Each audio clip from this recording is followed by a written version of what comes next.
Do you struggle with staying consistent with your brand? Are you constantly sending mixed messages to your potential clients and customers? If so, in today's video, I'm going to cover 3 simple ways you can start being more consistent in your branding so it leaves everyone feeling more confident and clear. For more advice on how you can improve your brand and start attracting more of your ideal clients, subscribe to my channel and hit the bell so you will be notified when I post a new video every Monday. If you feel like no one really knows who you are or what you do, chances are it's because you're inconsistent with your branding. And by the end of this video, you'll know 3 simple ways to become more consistent in your branding. So a year ago, or even just a few months ago, my business was like an absolute mess because I wanted to be and offer everything to everyone under the sun. As we all know, that's a recipe for disaster if there ever was one. Since incorporating these 3 simple things that I'm going to share with you in this video today, I now have clients saying you're exactly what I needed. And the best part is that I'm working with my dream clients, so they're exactly what I need as well, which makes it a win-win situation. So if you're ready to start being more consistent with your branding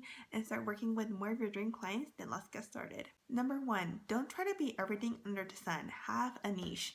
So this took me forever to realize. There was a time in my business where I wanted to help everyone and anyone under the sun, and that was really exhausting for me, and that was really exhausting for other people to keep track of as well because they weren't really exactly sure what I was doing or who I was helping. So what ends up happening is that you unintentionally or maybe intentionally brand yourself as the person who takes on every project that comes her way.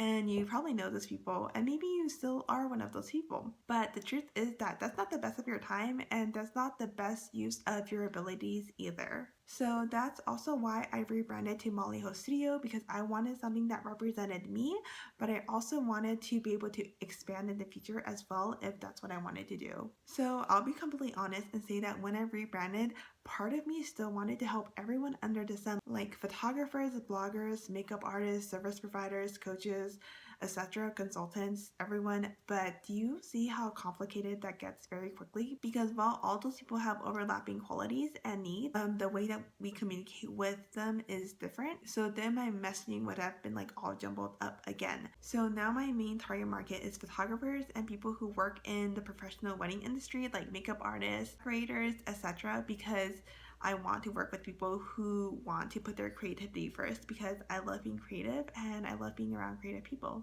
Also, having a niche allows you to be more confident and clear in your brand positioning, so like who you are, what you do, what you offer, who you help, etc.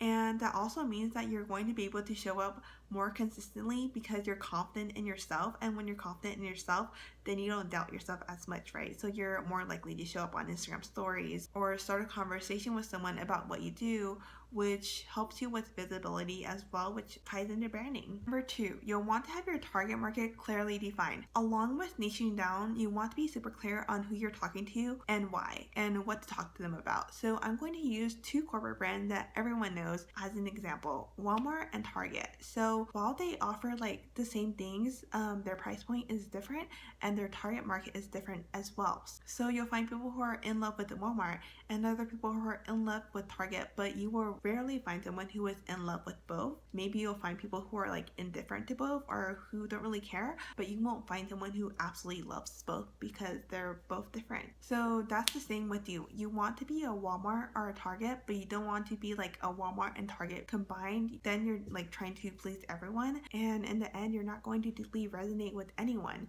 You want someone who is loyal to you and your brand. Number 3, keep it simple. So when it comes to branding, it's really easy to add on a bunch of things that aren't really necessary, but it's really important to practice a less is more approach. So if your brand is sending out way too many mixed messages, it can very easily feel like noise to people. And as we all know, there's already enough noise on the internet, so we don't need to add more noise to the internet, right? So remember not to overcomplicate things and do what works for you and your brand. I mean, if you're like most people, you probably have enough things on your plate and you don't really want to be adding more things onto your plate, right? This is also why I often tell people not to be on all the platforms. Like, make sure to get your name on all of the platforms, but you don't actually have to be on all of the platforms because that's really exhausting and it can feel like having 4 full-time jobs that you didn't really want to sign up for, especially if you don't like doing social media.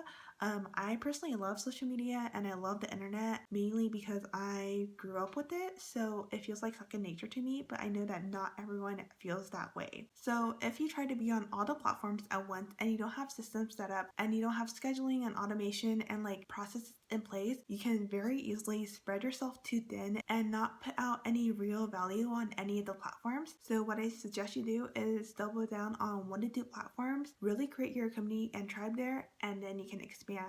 But don't try to overcomplicate things and be like, I need to be on Facebook, I need to be on Instagram, I need to be on Twitter. First, think about, are these platforms even relevant for your business? Do you really need like to be on 6 or 7 different platforms along with like everything else? I'm pretty sure you have like enough things to do. So focus on what your brand needs right now, especially if you're a one-woman show like me and many others. So it's kind of like having a big house. The bigger your house is, the more you have to clean, right?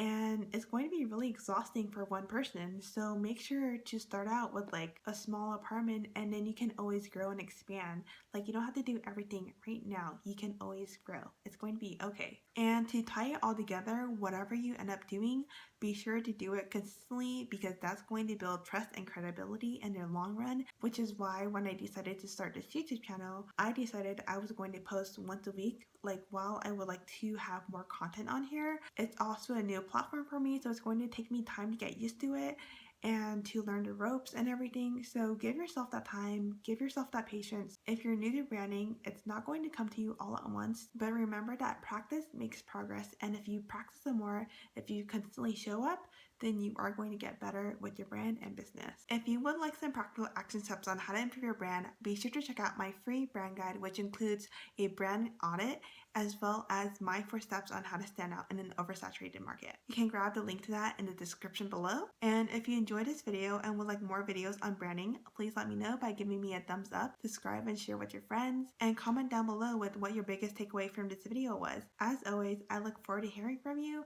Thanks for watching, and I'll see you in the next video.